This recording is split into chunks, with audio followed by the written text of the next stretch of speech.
گھرانے کے لیے، تو خداوند پاک نے مجھے تسلی دی کہ ان کے رکے ہوئے کام جلد ہونے والے ہیں۔ ہاللیلویہ۔ آپ دیکھیں گے، اور یہ بھی خداوند کے نام کی گواہی آئے گی۔ اور پاک نے مجھے سکھا رہا تھا، پاک نے مجھے توفیق اور طاقت دے رہا تھا کہ تو جو کر رہا ہے اپنے لوگوں کے لیے ٹھیک کر رہا ہے۔ تو میں خداوند کی شکر گزاری کرتا ہوں، آج بڑا میرا دل خوش ہے اس بات کے لیے کہ جو دعائیں خدا کے ممسو اپنے لوگوں کے لیے کرتے ہیں وہ مؤثر ہوتے ہیں۔ کیوں کہ جب خدا کا کوئی خادم اپنی کلیسیا کی فکر کرتا ہے نا، تو پھر خدا اس کی فکر کرتا ہے، خدا اس کی دعاؤں کی فکر کرتا ہے، خدا اس کی التجاؤں کی فکر کرتا ہے، اور پھر خدا اپنے حضور سے اس کا جواب دیتا ہے۔ تو خدا ان کے نام کا جلال ہے۔ پاک کے لیے بہت ساری تعلیم ہے۔ آج کا جو کلام ہے، آج آپ کو پتہ ہے آج کل ہم جلال پہ بات کر رہے ہیں۔ کس پہ بات کر رہے ہیں؟ جلال ہی کی۔ جلال ایک ایسا سبجیکٹ ہے، آج بھی ہم جلال کے ہی بارے میں سیکھیں گے اور جلال ہی کے بارے میں سمجھیں گے کہ جلال سے کیا کچھ ممکن ہے، جلال سے کیا کچھ ممکن ہے، جلال کیا ہے، اور جلال جب کسی کے پاس آ جاتا ہے تو وہ با اختیار ہو جاتا ہے۔ حالانکہ جلال جو ہے یہ خالصتاً خدا کے لیے۔ آج ہم اس کلام میں سے آج ہم سیکھیں گے کہ جلال کی طاقت کیا ہے، جلال کیا کچھ ہماری زندگیوں میں، یعنی خدا کے چنے ہوئے لوگوں کی زندگی میں، اور جلال اگر کسی غلط لوگوں کے پاس آ جائے تو وہ جلال سے کیا کر سکتے ہیں۔ آج ہم اس میں سے سیکھیں گے۔ آئے میرے ساتھ نکالیں ایوب کی کتاب، ایوب کی کتاب اس کا پہلا باب اور اس کی ورس ہم دیکھ لیتے ہیں 5۔ ہم نے ایوب کی کتاب میں سے آج خداوند کا جلال اور ہماری ذمہ داری، اگر خداوند ہمیں اپنا جلال اپنے لوگوں کو، جو کچھ خداوند کا ہے وہ یسوع مسیح کے نام میں ہمارا ہے، آپ کا اور میرا ہے، کیونکہ ہم قیمتی لوگ ہیں، ہم قیمتی لوگ ہیں، ہماری قیمت چکائی گئی ہے، ہمیں خون سے پاک کیا گیا ہے۔ آپ جانتے ہیں کہ پہلے وقت میں شریعت میں گناہ جو معاف ہوتا تھا، معافی کے 2 حصے ہیں۔ آج ہم اس کو بھی سیکھیں گے۔ معافی کے کتنے حصے ہیں؟ 2۔ ایک حصہ میں گناہ جو ہے وہ معاف کر کے دبا دیا جاتا ہے۔ کیا کیا جاتا ہے؟ معاف کر کے دبا دیا جاتا ہے، جسے کہتے ہیں کہ خدا نے میرے گناہوں کو اپنی پشت کے پیچھے پھینک دیا ہے۔ کیا کیا ہے؟ جس چیز کو اگر میں پیچھے پھینکوں تو وہ زندہ رہے گی یا مر جائے گی؟ اگر میں کسی چیز کو پیچھے پھینکتا ہوں تو وہ زندہ رہتی ہے یا مر جاتی ہے؟ زندہ رہتی ہے۔ وہ زندہ رہتی ہے مگر یادگیری اس کی مٹ جاتی ہے۔ اگر میں کسی چیز کو پیچھے پھینکوں تو وہ زندہ رہے گی مگر اس کی یادگیری مٹ جائے گی، میرے ذہن سے وہ چیز اتر جائے گی، میں اسے بھول جاؤں گا، مگر وہ زندہ رہے گی۔ یہ شریعت میں جو گناہ معافی کا مطلب ہے وہ یہ ہے کہ خدا نے میری خطاؤں کا جو اثر تھا، جو مجھ تک آنا تھا، وہ نہیں آ رہا۔ اس کا جو اثر تھا، مثال کے طور پر ایک شخص اگر قتل کر دے تو اس کی سزا کیا ہونی چاہیے؟ موت، قتل۔ اور اگر میری سزا کو، میری خطا کو وہ اپنی پشت کے پیچھے پھینک دے تو پھر مجھ پر اس کا اثر آئے گا؟ نہیں آئے گا، مگر وہ گناہ زندہ رہے گا۔ اس کو یوحنا کی کتاب میں کہا گیا، یوحنا کی یوحنا جون کی پہلے چیپٹر کو دیکھیں تو اس کی ورس میں آگے جا کے یہ کہا گیا کہ ہم نے پایا فضل پر یہ فضل پر فضل کیا چیز ہے؟ اس کا مطلب ہے ایک فضل ہے شریعت والا، شریعت میں بھی فضل ہے مگر وہ فضل گناہ کو پشت کے پیچھے پھینکتا ہے، اسے ہلاک نہیں کرتا بلکہ اس کو قائم رکھتا ہے، اور جو خدا کے ساتھ وفاداری دکھاتا ہے وہ کیا ہے؟ اس کے اثر کو ہم تک آنے نہیں دیتا۔ اور ایک ہے فضل پر فضل۔ فضل پر فضل کا مطلب ہے کہ جو پیچھے پھینکا تھا جو اسفل میں پھینکا تھا، جو برزخ میں پھینکا تھا، جو اس کو اتھاہ گہرائیوں میں پھینکا تھا، آپ کے اور میرے مسیحا نے اپنے قیمتی لہو کو بہا کر اس کے اثر کو، اس کی طاقت کو، اس کی زندگی کا بھی کلا کما کر دیا۔ ہاللیلویہ۔ اب آپ سمجھیں کہ فضل پر فضل کا مطلب کیا ہے؟ کہ جو گناہ، شریعت والا گناہ جو زندہ ہے مگر ہم تک اس کا اثر نہیں آ رہا، یسوع مسیح نے اپنے لہو سے اس کی طاقت کو بھی ختم کر دیا ہے۔ وہ جو زندگی رکھتا تھا اس کو صلیبی موت دے دی ہے، اور ہم نے اس لہو کے وسیلہ سے اس گناہ کے اثر کو، اس گناہ سے خلاصی پا لی ہے۔ اب اس کا اثر ہم پر کبھی نہیں آئے گا۔ ٹھیک ہے، یہ ہے فضل پر فضل۔ آئے ذرا نکالیں میرے ساتھ ایوب کی کتاب، اس کا پہلا باب اور اس کی 5ویں آیت کو اور اس کے دوسرے حصہ کو دیکھتے ہیں۔ پہلی آیت کو پورا پڑھ لیتے ہیں۔ اور لکھا ہے، اور جب ان کی ضیافت کے دن پورے ہو جاتے تو ایوب انہیں بلوا کر پاک کرتا اور صبح سویرے اٹھ کر ان سبوں کے شمار کے موافق سوگتنی قربانیاں چڑھاتا تھا، کیونکہ ایوب کہتا تھا کہ شاید، اب اس بات پر ہمیں زیادہ غور کرنی ہے اس حصے پر، شاید میرے بیٹوں نے کچھ خطا کی ہو اور اپنے دل میں خدا کی تکفیر کی ہو۔ ایوب ہمیشہ ایسا ہی کیا کرتا تھا۔ خدا کے پاک نام کے پڑھے اور سنے جانے پر خدا کی برکت ہو۔ خدا کا شکر ہو۔ اب کیا ہم نے اس میں دیکھا؟ شاید میرے بیٹوں نے کچھ خطا کی ہو۔ یہ جو ایڈمٹ کر رہا ہے، جو مان رہا ہے، جس کی observation ہے، جو سمجھ رہا ہے، وہ ایوب بذات خود ہے۔ ایوب بذات خود ہے۔ اس کا مطلب ہے کہ وہ اپنے بیٹوں کے کردار، ان کی گفتگو، ان کا رویہ، ان کا اٹھنا بیٹھنا، ان کا چال چلن، ان کا کردار، سب کچھ اس کی نظر میں ہے۔ اور وہ کہتا ہے شاید میرے بیٹوں نے کچھ خطا کی ہو اور اپنے دل میں خدا کی تکفیر کی ہو۔ اب خطا اور تکفیر پر نظر کرتے ہیں۔ خطا جو ہے، اس کی جو معنی ہے، خطا کا مطلب ہوتا ہے نادیدنی طور پر، نا ارادن طور پر، جب کوئی ارادہ شخص نہ کرے اور سے وہ کام ہو جائے، اس کو کہتے ہیں خطا۔ خطا کہتے ہیں نا ارادہ کیے ہوئے کام کو، یعنی میں نے اگر کوئی ارادہ کسی کو نقصان کرنا نہیں چاہا، یہ میں نے ارادہ نہیں کیا مگر ہو گیا، تو اس کو کیا کہیں گے؟ خطا کہیں گے۔ اور اگر میں ارادہ کر لوں اور پھر اس عمل کو کروں تو اس کو کہتے ہیں گناہ۔ اب خطا اور گناہ میں کیا فرق ہوا؟ خطا جو ہوتی ہے وہ نا ارادتاً ہوتی ہے، حادثاتی طور پر۔ مطلب ایک شخص گاڑی چلا رہا ہے اور گاڑی کے ساتھ اس کی گاڑی کی ٹکر ہو جاتی ہے کسی کے ساتھ، وہ چاہتا تھا کہ اس کی ٹکر ہو جائے کسی کے ساتھ، وہ نہیں چاہتا تھا لیکن ہو گئی، تو یہ نا ارادتاً اس نے جو اس سے عمل ہوا، اس کو کہتے ہیں خطا۔ اور خطا کے لیے ایکسکیوز یا خطا کے لیے جو معافی ہے، وہ امیجیٹلی، وہ چاہے بندہ جس کا نقصان ہوا ہے تو اسی وقت کہہ دے اچھا چلے کوئی بات نہیں، خیر کچھ نہیں ہوتا۔ یہ کیا ہوا؟ خطا کا کفارہ ہو گیا، اس کے کہنے ہی سے کفارہ ہو گیا۔ مگر جو گناہ ہے، گناہ کا کفارہ اس طرح نہیں ہوتا۔ گناہ، چونکہ گناہ جو ہوتا ہے وہ ارادتاً ہوتا ہے، اور جو ارادہ کر کے کام کیا جاتا ہے اور کسی کا نقصان کیا جائے تو اس کی پھر سزا ہوتی ہے۔ وہ ایکسکیوز سے کام نہیں چلتا۔ اچھا جی مجھ سے غلطی ہو گئی ہے، بندہ کسی بندے کو قتل کر دیتا ہے تو کہ جی میرے کو غلطی ہو گئی ہے، تو کیا ایسے اس کا جو گناہ ہے وہ مٹ جائے گا؟ نہیں۔ کیوں؟ کہ اس نے دیدہ دانستہ طور پر اس کام کو ارادتاً کیا ہے، اور وہ گناہ اس کا قائم رہے گا۔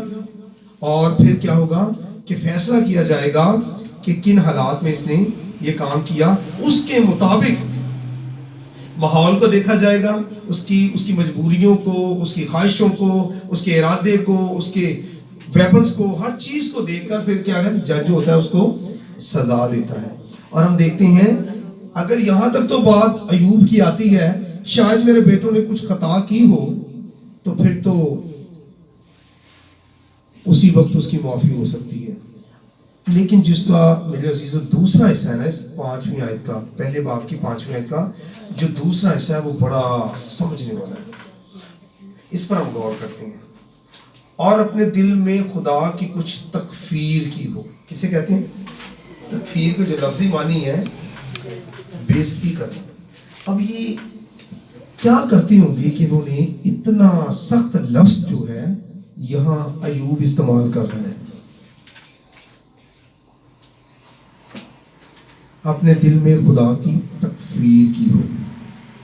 اب یہ جو خدا کی اگر شان میں کوئی گستاخی کرے تو اس وقت کرے گا جب وہ ہوش میں نہیں ہوگا. کیونکہ کم از کم ایک مسیحی شخص، ایک ایماندار شخص، ایک مومن شخص تو اپنی ہوش میں تو کوئی اتنا بڑا قدم نہیں اٹھا سکتا. اٹھا سکتا ہے؟ نہیں اٹھا سکتا. اس کا مطلب ہے کہ یہ جو محفلوں میں اور ضیافتوں میں یہ جاتے ہوں گے تو یہ کچھ نہ کچھ میخوری بھی کرتے ہوں گے، میں وغیرہ بھی استعمال کرتے ہوں گے. اور جب کوئی میخوری حد سے زیادہ کر لیتا ہے تو وہ بڑبڑانا شروع کر دیتا ہے. یعنی اس کے جو حواس ہیں، شعور ہے، شعور جاتا رہتا ہے اور حواس پر کنٹرول اس کا ختم ہو جاتا ہے اور پھر وہ بڑبڑاتا ہے. آپ نے دیکھا تو کچھ بچے نیند میں بڑبڑاتے ہیں. پیرنٹس اگر والدہ تو اس کے ساتھ لیٹی ہوئی تو بچے گلا کرتے پہ رہتے ہیں، جناب آواز سنتی تھی، وہ بڑبڑاتے ہیں، نیند میں بڑبڑانا. ہاں تو یہ کیا ہوا؟ حواس، وہ تو سویا ہوا ہے، حواس اس کے اپنی جگہ پر نہیں ہے اور وہ بڑبڑا رہا ہے. اور یہ جو بڑبڑانا ہے لفظ یہاں پر تکفیر کے زمرے میں آیا ہے. کس کے زمرے میں آیا ہے؟ تکفیر کے، بے عزتی کے زمرے میں آیا ہے. اور جب کوئی خدا کی کوئی خاندان یا امت یا قوم بے عزتی کرے تو خدا تو کہتا ہے کہ تو جو میرا ہے میری آنکھ کی پتلی ہے، تو جو میرا ہے میری آنکھ کی پتلی ہے. اور جب ہم خدا کے بارے میں ایسا ارادہ بنا لیں گے تو پھر خدا کیا کرے گا؟ خدا، جب ہم خدا کی تکفیر کریں گے، خدا کی بڑبڑائیں گے خدا پر. آپ جانتے ہیں کہ جب بنی اسرائیل مصر سے نکلے تو وہ راستہ میں لکھا ہے بڑبڑائے. مریم بھی بڑبڑائی، ہارون کی بہن، موسیٰ کی بہن موسیٰ پر بڑبڑائی. تو خدا نے کیا کیا تھا؟ خدا نے ان کو کوڑ میں مبتلا کر دیا. کس میں؟ کوڑ میں. کوڑ ایک بہت اس زمانے کی بہت بڑی بیماری تھی، بہت بڑی بیماری.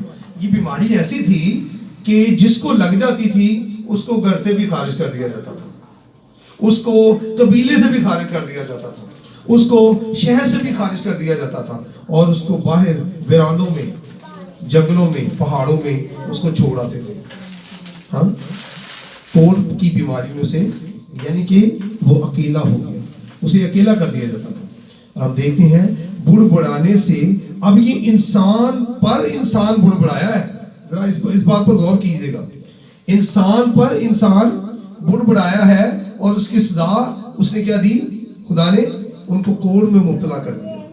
اور اگر ہم دیکھتے ہیں یہاں ایوب کے بیٹے خدا پر بڑبڑائے ہیں، تکفیر کی ہے خدا کی، تو پھر خدا نے کیا منصوبہ ان کے لیے بنایا؟ کیا منصوبہ بنا ان کے لیے؟ اس کے خاندان کے لیے کیا منصوبہ بنا؟ ایوب کے خاندان کے لیے کیا منصوبہ بنا؟ کہ خدا نے ایوب کے بیٹوں اور بیٹیوں کو اور اس کے مال و غنیمت کو ختم کر دیا. ایوب پر جو یہ آفتیں آئی ہیں، ایوب پر یہ جو سارا اس کا حادثہ ہوا، جو اس کا نقصان ہوا، یہ ان کے، میں سمجھتا ہوں کہ ان کے بیٹوں کے بڑبڑانے کا صلہ ہے. ان کے بیٹوں کے بڑبڑانے کا صلہ ہے. اور جو سزا ان کو دی گئی ہے، ایک خاندان کو جو سزا دی گئی ہے، یہ سزا ملتی ہے کسی امت کو، کسی قوم کو، کہ بیک وقت ایک ہی وقت میں سب کچھ ختم کر دیا جائے. ایک ہی وقت میں سب کچھ ختم کر دیا جائے. ان کے نوکر چاکر، ان کے بھیڑ بکریاں، گائے بیل، مال و غنیمت، عزت، آبرو، شہرت، اور سب کچھ اس کا ایک ہی وقت میں ختم کر دیا جائے. یہ بہت بڑی سزا ہے. یہ کسی امت کو یہ سزا دی جاتی ہے، کسی خاندان کو یہ سزا نہیں دی جاتی. یہ یاد رکھیے گا، یہ نوٹ کرنے والی بات ہے کہ جو ایوب پر مصیبت آئی وہ امت پر آنے والی سزا تھی، امت پر آنے والی سزا تھی جو ایک خاندان کو مل رہی ہے کہ ایک ہی وقت میں ایوب کا سب کچھ جاتا رہا اور ایوب سے شادمانی جاتی رہی، ایوب سے اطمینان جاتا رہا، تسلی جاتی رہی، امید جاتی رہی، اور وہ خود پر بڑبڑایا. اس کے بچے جو تھے وہ خدا پر بڑبڑائے، خدا کی تکفیر کی، اور ایوب اپنے آپ پر بڑبڑایا. ایوب کہتا ہے شاید میں پیدا ہی نہ ہوتا، اس سے بہتر تھا کہ میں پیدا ہی نہ ہوتا. اپنے بارے میں کیا کہتا ہے؟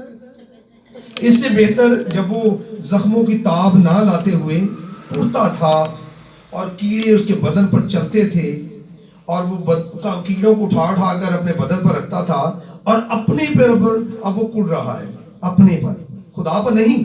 کیوں کہ اس کے بارے میں لکھا ہے، ایوب کے بارے میں لکھا ہے کہ وہ کیا ہے؟ صابر ہے، وہ راست باز ہے، وہ پاک ہے، لیکن وہ اپنے آپ پر بڑبڑاتا ہے. ہم بھی بعض دفعہ جب ہم پر بھی مشکل آ جاتی ہے، جب ہم پر بھی مصیبت آ جاتی ہے، جب ہمارے حالات خراب ہو جاتے ہیں تو ہم بھی خود پر بڑبڑاتے ہیں.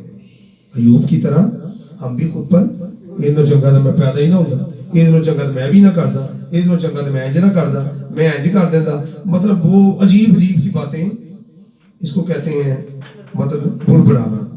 اور اگر ہم اپنے آپ پر بڑبڑائیں گے تو شاید ہم بحال ہو جائیں گے. اگر ہم اپنے آپ پر بڑبڑائیں گے، حالانکہ اپنے آپ پر بھی بڑبڑانا نہیں چاہیے. یسوع مسیح نے ہمیں سکھایا ہے، یسوع مسیح نے ہمیں سکھایا ہے، کیا سکھایا ہمیں یسوع مسیح نے؟ کہ ہاں کی جگہ ہاں کرنی ہے اور نہ کی جگہ نہ کرنی ہے. اگر ہم ہاں کی جگہ ہاں کریں گے اور نہ کی جگہ نہ کریں گے تو پھر ہمارا غم جو ہے وہ بڑھے گا نہیں. غم آنا کوئی بڑی بات نہیں ہے، دکھ آنا کوئی بڑی بات نہیں ہے، بیماری آنا کوئی بڑی بات نہیں ہے. اچھا، بیماریوں کی بھی دو اقسام ہیں، آج ہم پھر اس پر بھی چلیں دیکھتے ہیں. بیماریوں کی کتنی اقسام ہیں؟ ایک بیماری وہ ہوتی ہے جو ہمارے گناہ کے سبب سے آتی ہے. جیسے ایوب کے بچوں کی وجہ سے ایوب پر بیماری آئی ہے. ایوب نے اس حادثے کو دیکھا ہے. بچے تو مر گئے، انہوں نے تو دیکھا ہی کچھ نہیں، وہ تو ختم ہو گئے، ان کا تو معاملہ ہی مٹ گیا. لیکن ایوب اس گناہ کی سزا، چونکہ ایوب کی وہ اولاد تھی، ان کے بیٹے بیٹیاں تھے، تو ایوب نے اس حادثے کو اپنی زندگی میں پر ہوتے ہوئے، گزرتے ہوئے دیکھا ہے، اور وہ اپنے پہ بڑبڑایا تو خدا نے اس کا گناہ معاف کر دیا. کیونکہ وہ ایک بڑی کربناک کنڈیشن میں ہے، ایک ایسی بیماری میں مبتلا ہے، کوڑ جیسی بیماری میں. ایسا اس کا جو اس کا بدن تھا، باڈی جو تھی اس کی، وہ گلنے اور سڑنے کی نوبت پر آ گئی، اور خدا نے اس پر رحم کیا. یہ رحم کیا ہوا ہے کہ وہ زندہ ہے، وہ زندہ ہے، اور زندگی کے ساتھ ساتھ وہ کیا ہے؟ ایمان والا بھی ہے. وہ زندہ بھی ہے اور ایمان والا بھی ہے. یہ بڑی بات ہے کہ جب کسی پر، اسی لیے اس کو صابر کہتے ہیں. صابر، مجھ پر کوئی حادثہ آئے گا اس کو میں برداشت کروں گا تبھی صابر بنوں گا نا. اس سے پہلے تو حادثہ ہی نہیں آیا تو صابر کیسے ہو گئے؟ اس کا مطلب، صابر کا مطلب ہوتا ہے صبر کرنے والا. تو مجھ پر کچھ آئے گا تو میں صبر کروں گا نا. اور اگر میں صبر کروں گا تو پھر میں بنوں گا صابر. تو مکاشفہ میں لکھا ہوا ہے، جان دینے تک وفادار ہے تو میں تجھے زندگی کا تاج دوں گا. اور ایوب کو شریعت میں رہتے ہوئے کیا ملا؟ بحالی. اور مسیح میں آپ اگر آزمائشوں پر غالب آئیں گے تو آپ کو کیا ملے گا؟ زندگی کا تاج. وہ زندگی جو اسے ملی، وہ شادمانی جو اسے ملی، وہ اولاد جو اسے ملی، وہ جو بیوی بچے اسے ملے، وہ جو جان مال و غنیمت اسے ملا، وہ پھر ختم ہو گیا. اسے ملا کیونکہ وہ کس زمانہ میں آیا؟ شریعت کے زمانے میں تھا وہ، اور اسے جو کچھ ملا وہ پھر جاتا رہا. لیکن آپ کو اور مجھے، میرے عزیزوں، جو کچھ ملے گا وہ دائمی ہے. ہاللیلویہ. اس بات کے لیے خدا ان کی شکر گزاری کریں کہ جو آپ کو ملے گا وہ زندگی کا تاج ہے. وہ تاج آپ سے کچھ چھین سکتے ہیں؟ جسے تاج ملتا ہے وہ با اختیار ہوتا ہے، اس کو لکھ کے دے دیا جاتا ہے.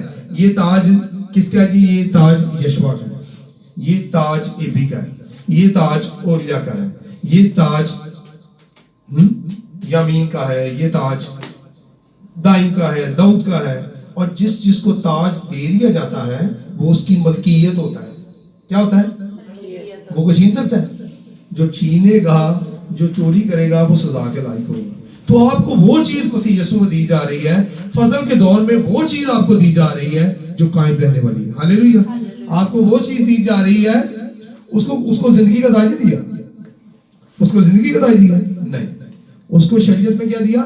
بحالی دی، اور بحالی پھر جاتی رہی.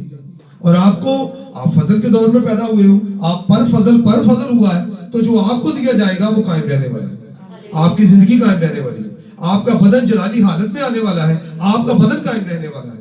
آپ کے بچے قائم رہنے والے ہیں. آپ کا بویا ہوا قائم رہنے والا ہے. آپ خود قائم رہنے والے ہیں. ہاللیلویہ.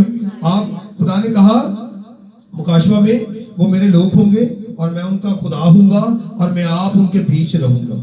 ہاللیلویہ. کیسی بڑی بات ہے. اور جب خدا ہی ہمارے درمیان آ گیا تو جہاں خدا ہے وہاں جلال ہے، جہاں خدا ہے وہاں زندگی ہے، جہاں خدا ہے وہاں شادمانی ہے، جہاں خدا ہے وہاں اطمینان ہے، وہاں تسلی ہے، وہاں تشفی ہے. ہر چیز وہاں پر موجود ہے زندگی کے ساتھ. کس کے ساتھ؟ زندگی کے ساتھ، کیونکہ زندگی خود وہاں موجود ہے. تو جو آپ کو دیا گیا وہ قائم رہنے والا ہے. آگے بڑھیں اور ہم دیکھتے ہیں کہ جلال، بعض دفعہ ہم کیا کرتے ہیں، باتوں میں لکھا ہے کہ انسان باتوں میں خطا کرتا ہے. اب یہ جو لفظ آیا کہ باتوں میں خطا کرتا ہے، نہیں، اس کو ایک اور اینگل سے سمجھنے کی کوشش کرتے ہیں. آج ورس میں لکھا ہے انسان باتوں میں خطا کرتا ہے، تو خدا کی معافی ہے. لیکن ہم باتوں میں کیا کرتے ہیں؟ ہم باتوں میں ارادہ بھی شامل کر دیتے ہیں اور پھر ہم گناہ کرتے ہیں اور اس کی سزا پاتے ہیں. یہ میں آج ذرا سکھانا چاہ رہا ہوں آپ کو. ہم باتوں میں کیا کرتے ہیں؟ خطا بھی کرتے ہیں اور گناہ بھی کرتے ہیں. اب خطا کیسے کرتے ہیں؟ خطا کا تعلق تو لاشعوری سے ہے. جو چیزیں مجھے پتہ نہیں وہ ہو گئی، یہ تو ہو گئی خطا. لیکن گناہ کب ہوگا؟ جب میں ارادتاً کروں گا. جیسے مثال کے طور پر اگر مجھ پر کوئی دکھ آ گیا، اوے اے میرے دشمن نے کر دیتا ہی، اے میرے گوانڈی نے کر دیتا ہی، اے میرے دشمن ابلیس نے کر دیتا ہی. تو جب ہم بولتے ہیں، ہمارے بولنے میں طاقت ہے، ہمارے بولنے میں قوت ہے، ہمارے بولنے میں زندگی ہے. کیوں؟ آپ ہو فضل کے فضل. یہ بات سمجھنے والی ہے. یہ بات کیا ہے؟ سمجھنے والی ہے. آپ عام لوگ نہیں ہو. آپ کے بولنے میں زندگی ہے. آپ کے بولنے میں دوسرے کو شفا مل سکتی ہے. آپ کے بولنے سے کسی کو پاک روح مل سکتا ہے. آپ کے بولنے میں قوت ہے. اور جب آپ کے پاس اتنی بڑی برکت موجود ہے تو پھر ذمہ داری بھی موجود ہے. اور جب ہم کہتے ہیں کہ میرے دشمن ابلیس نے کر دیا ہے، تو آپ جب اس بات کو بولے کہ میرے دشمن نے کر دیا ہے، تو پھر جلال کدھر گیا؟ جلال ابلیس کے پاس چلا گیا. اور جلال ایک ایسی قیمتی چیز ہے، جلال ایک ایسی قیمتی چیز ہے کہ کائنات میں کسی بھی مخلوق میں یہ طاقت اور قدرت نہیں ہے کہ اس جلال کو اپنے پاس رکھ چھوڑے. جلال کی قیمت کیا ہے؟ قدرت کیا ہے؟ طاقت کیا ہے؟ کہ کائنات میں جتنی بھی مخلوق ہیں، فرشتے ہیں، انسان ہے، حیوان ہے، جو کچھ بھی ہے، ہمیں چھوٹا بڑا جو کچھ بھی نظر آتا ہے، کسی میں یہ قوت نہیں ہے کہ وہ جلال اپنے پاس رکھ چھوڑے، کیونکہ وہ جلال کو برداشت نہیں کر سکتا. ہم دیکھتے ہیں کہ جب ہم جلال کو ڈیلیور کر دیتے ہیں، باتوں میں خطا اور گناہ کرتے ہیں کہ میرے دشمن نے کر دیتا، میرے گوانڈی نے کر دیتا، میرے اونے کر دیتا، میرے انے کر دیتا، میرے حادثین نے کر دیتا، اے تو ہونا ہی نہیں سی، انہیں کر دیتا تو ہو گیا. تو کیا ہوا؟ اس کے بدلے ہمیں کیا کرنا چاہیے تھا کہ ہر بات میں لکھا ہے تم کیا کرو؟ شکر گزاری کرو. اور ہم نے شکر گزاری کی، ہم نے تو الزام لگا دیا. ہم نے تو جلال اپنے منہ سے، جو قیمتی لوگ ہیں، ہم نے جلال کیا ہوا؟ جلال دوسرے کو دے دیا. اور جب ہم اپنے دشمن کو جلال دیں گے تو وہ دشمن اس جلال کو برداشت تو نہیں کر سکتا، لیکن اس سے ایک عزیزوں میرے کام کر سکتا ہے. وہ کام کیا کر سکتا ہے؟ وہ خدا کے حضور کھڑا ہو کے اس جلال سے بارگیننگ کر سکتا ہے. کیا کر سکتا ہے؟ بارگیننگ کا مطلب ہوتا ہے لین دین کرنا، جلال دے کے کچھ لینا. ایوب کی کتاب میں ہم دیکھتے ہیں کہ ابلیس جو تھا اس نے خدا کے حضور کھڑے ہو کر بارگیننگ کی ہے. آپ جانتے ہیں اس بات کو. ایوب کے پاس ایوب کی کتاب میں ہم دیکھتے ہیں کہ لکھا ہے کہ کیونکہ زبور نویس کہتا ہے کہ اے خداوند تیرے جلال سے ہرنیوں کے پھل گر جاتے ہیں, تیرے جلال سے پہاڑ لرزتا ہے, پہاڑ لرز اٹھتے ہیں. جلال کی بہت طاقت ہے. یہ کیا کرتا ہے, اب خدا کے لوگوں سے جلال کو اکٹھا کر کے خدا کے حضور جا کر بارگیننگ کرتا ہے, اور اس بارگیننگ کے نتیجے میں وہ خدا سے کیا لیتا ہے, کیونکہ وہ خدا کو ایک قیمتی چیز دے رہا ہے. خدا کو وہ چیز دے رہا ہے جو خالصتاً خدا کے لیے ہے, کسی مخلوق کے لیے نہیں ہے. وہ یہاں تک کہ ہمارے دشمن کے لیے بھی وہ نہیں ہے. اب ہم سمجھتے ہیں دشمن بہت بڑا ہے جی, بہت طاقت والا جی, وہ مطلب اس کے پاس بڑی طاقت ہے, بڑی قدرت ہے, اور اس کی طاقت اور قدرت کا اندازہ یہ کر لیں کہ وہ جلال کو اپنے اندر رکھ نہیں سکتا. کیا اس کے پاس پھر طاقت اور قدرت اس درجے کی ہے کہ وہ تو جلال کو اپنے اندر سما نہیں سکتا, لیکن آپ کے اور میرے خدا کے اندر یہ طاقت اور یہ قدرت ہے کہ وہ جلال کو سما سکتا ہے. ہاللیلویا. اور وہ ابلیس جو ہے اس جلال کو خدا کے حضور لے کر جاتا ہے اور بارگیننگ کرتا ہے.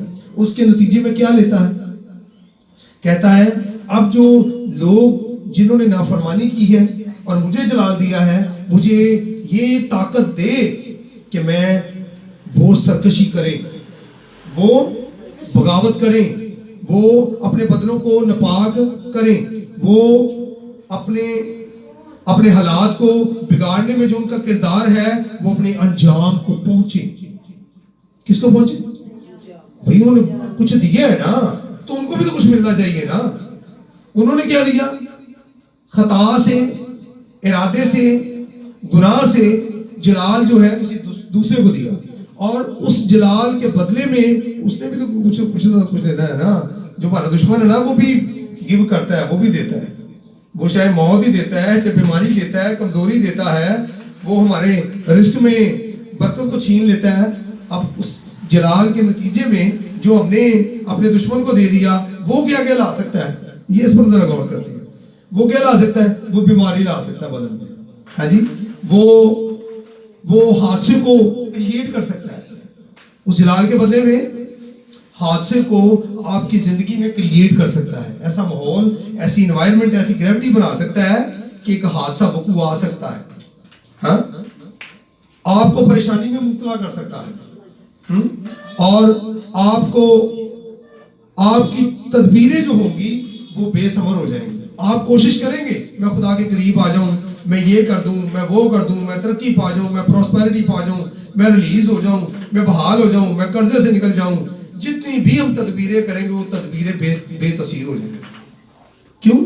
کہ ہمارا دشمن ایکٹیو ہوگا, وہ ایکٹیو ہے, اور یہاں تک کہ وہ ہمیں موت کی آغوش میں بھی ہم اس گناہ کے اثر سے بچتے بچتے موت کی آغوش میں بھی جا سکتے ہیں. یہ بھی اس کے پاس آ سکتا ہے اختیار. اور اگر ہم خدا کو جلال دیں گے تو وہ ہمیں موت سے نکال کے زندگی میں داخل کر سکتا ہے, وہ تنگی سے نکال کے شادمانی کی طرف لا سکتا ہے, وہ ہمیں بے روزگاری سے نکال کے روزگار کی طرف لا سکتا ہے, وہ ہمیں جو ہمارے بدن کمزور ہیں, جیسے ایوب کا بدن کمزور ہوا تھا, وہ اس کو بحال کر سکتا ہے. ایوب کی عزت جاتی رہی, وہ اس کو بحال کر سکتا ہے. آئے ذرا میرے ساتھ جلدی ایک اور حوالہ دیکھتے ہیں اور دیکھتے ہیں کہ ایوب کے پاس کیا کیا تھا. ذرا اس پر بھی غور کریں. آپ میرے ساتھ نکالیں ایوب کی کتاب, اس کا 29 باب, اس کی 13. اب نہیں ہے جو ایوب کے پاس, جب اس کے پاس تھا تو یہ اس سے کیا کرتا تھا, کیوں یہ راست باز گنا گیا, اس کو ہم جلدی جلدی دیکھتے ہیں. اچھا جی, ایوب 29 باب اس کی 1 تا 13 آیت کو ہم دیکھتے ہیں. ذرا ایوب کے پاس جب وہ شادمان تھا, جب وہ بحال تھا, تو اس کے پاس کیا کیا تھا. اور ایوب پھر اپنی مثل لا کر کہنے لگا, کاش کہ میں ایسا ہوتا جیسا گزشتہ مہینوں میں, ایسا ہوتا جیسا گزشتہ مہینوں میں. گزشتہ مہینوں میں کیا تھا, یعنی جیسا ان دنوں میں جب خدا میری حفاظت کرتا تھا. پریز دی لارڈ, کیسی بڑی بات ہے. خدا میری کب, جب وہ خدا کے ساتھ تھا، جب وہ شکر گزاری کرنے والا تھا، جب اس کی اولاد شکر گزاری کرنے والی تھی، جب اس کے بیٹے اور بیٹیاں شکر گزاری کرنے والی تھی، تو خدا بھی ان کے جب خدا ان کے ساتھ تھا تو پھر ان کی جان بھی محفوظ تھی، مال بھی محفوظ تھا، نوکر بھی محفوظ تھے، بویا ہوا بھی محفوظ تھا، اور رکھا ہوا بھی محفوظ تھا. اور وہ کہتا ہے یعنی جیسا ان دنوں میں جب خدا میری حفاظت کرتا تھا، جب اس کا چراغ میرے سر پر روشن تھا. ہاللیلویہ. جب اس کا چراغ میرے سر پر، داؤد کیا کہتے ہیں، تیرا کلام میرے قدموں کے لیے چراغ اور میری راہ کے لیے. واہ کیا بات ہے، خدا ان کا شکر. اب ایوب بھی کہتا ہے جب اس کا چراغ میرے سر پر روشن تھا اور میں اندھیرے میں اس کے نور کے ذریعے سے چلتا تھا. میں اندھیرے میں اس کے نور کے ذریعے سے چلتا تھا، جیسا میں اپنی برومندی کے ایام میں تھا جب خدا کی خوشنودی میرے ڈیرے پر تھی. او ہاللیلویہ. خدا کی خوشنودی، اگر ہمارے گھروں میں خدا کی خوشنودی آ جائے، خدا کا جلال آ جائے، خدا کا نور آ جائے، خدا کا روح آ جائے، خدا کی شادمانی آ جائے، خدا کا اطمینان آ جائے، تو ہم بھی ایوب کی طرح کہیں گے. ہاں ہم بھی ایوب کی طرح، اے خداوند تیرا شکر ہو. جیسا میں برومندی کے ایام میں تھا جب خدا کی خوشنودی میرے ڈیرے پر تھی، جب قادر مطلق ہنوز میرے ساتھ تھا اور میرے بچے میرے ساتھ تھے. ہاللیلویہ. کتنی بڑی بلیسنگ ہے جو ایوب کے پاس تھی. بلیسنگ تھی، برکت تھی، بیٹے تھے، بیٹیاں تھیں، اور خدا کا ساتھ تھا، خدا کا جلال تھا، خدا کا اپر تھا. خدا اس کے ڈیرے میں اپنی پریزنس کو، اپنے مسا کو، اپنے جلال کو اس پر قائم کیے ہوئے تھا. میرے بچے میرے ساتھ تھے جب میرے قدم مکھن سے دھلتے تھے. ہاللیلویہ. او خدا تو اپنے لوگوں کو کیسا بنانا چاہتا ہے. جب میرے قدم مکھن سے دھلتے تھے اور چٹان میرے لیے تیل کی ندیاں بہاتی تھی، جب میں شہر کے پھاٹک پر جاتا اور اپنے لیے چوک میں بیٹھک تیار کرتا تھا، تو جوان مجھے دیکھتے اور چھپ جاتے، اور عمر سیدھا لوگ اٹھ کھڑے ہوتے تھے.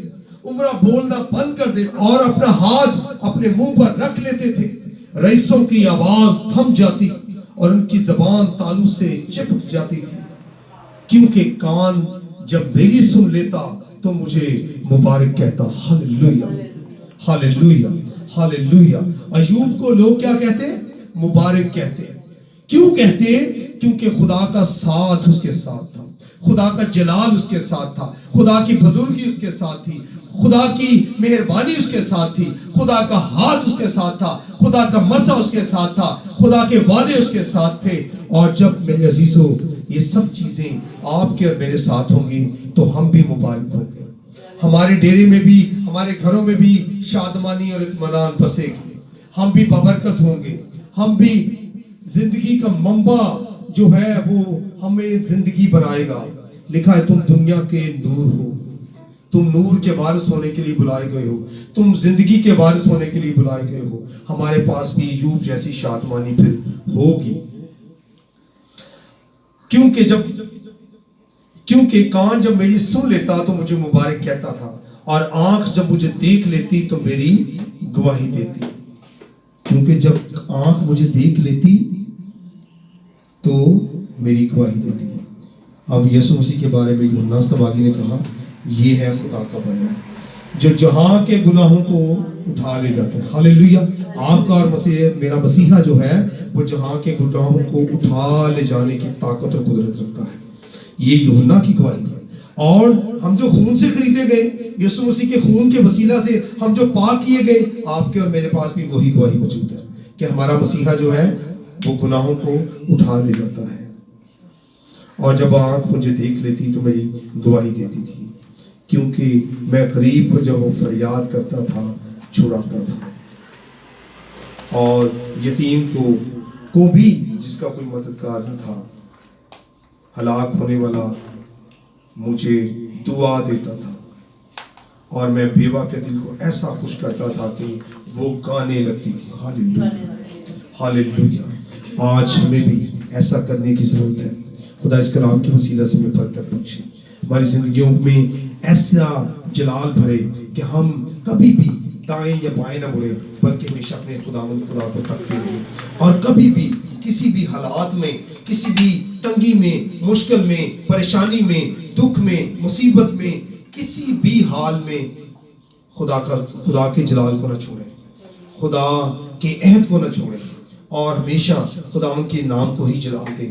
اگر آپ میرے عزیزو ایسا کریں گے تو آپ خالصتاً جلال خداوند اپنے خدا کو دیں گے، اور اس کے بدلہ میں وہ آپ کو بحال کرنا شروع کرے گا، آپ کو ریسٹور کرنا شروع کرے گا، آپ کو بحال کرنا شروع کرے گا، آپ کے حالات میں کام کرنا شروع کرے گا، خدا خود کام کرنا شروع کرے گا، پاک روح آپ کی زندگی میں کام کرنا شروع کرے گا، خدا جو پاک روح جو ہے وہ آپ کے بچوں میں کام کرنا شروع کرے گا، خدا کا پاک روح آپ کے کچن میں کام کرنا شروع کرے گا، آپ کے کچن کو بحال کر دے گا، آپ کے کاروبار کو بحال کر دے گا، آپ کے روٹی پانی کو بحال کر دے گا، آپ کے حالات کو بحال کر دے گا، آپ کے گھر کی فضا کو بحال کر دے گا، اور خدا آپ کو پھر وہاں کھڑا کرے گا جہاں سے آپ گرے تھے۔ کلام میں لکھا پس تو غور کر کے کہاں سے گرا تھا۔ گرنا انسان کی فطرت کا حصہ ہے، مگر میرے عزیزوں سنبھلنا خدا کے لوگوں کا حصہ ہے۔ گرنا انسان کی فطرت کا حصہ ہے، اور سنبھلنا خدا کے برگزیدوں کا حق ہے۔ گرنا انسان کی فطرت کا حصہ ہے، اور کھڑا ہونا، سنبھلنا یہ خدا کے لوگوں کا حق ہے، اور خدا آپ کو اور مجھے وہ حق دینا چاہتا ہے۔ جب وہ حق آپ پائیں گے تو پھر آپ خدا کے جلال میں چلنا شروع کریں گے، آپ خدا کے جلال میں چلنا شروع کریں گے، اور جب آپ خدا کے جلال میں چلیں گے تو جس کے لیے زندگی چاہیں گے خداوند یسوع کے نام سے پاک روح اس کے وسیلہ سے زندگی دے گا۔ جس کے لیے آپ برکت چاہیں گے، بنجر کوک کے لیے آپ برکت چاہیں گے، اس کو بنجر کوک آباد ہو جائے گی، بے وجودوں کو وجود ملنا شروع ہو جائے گا۔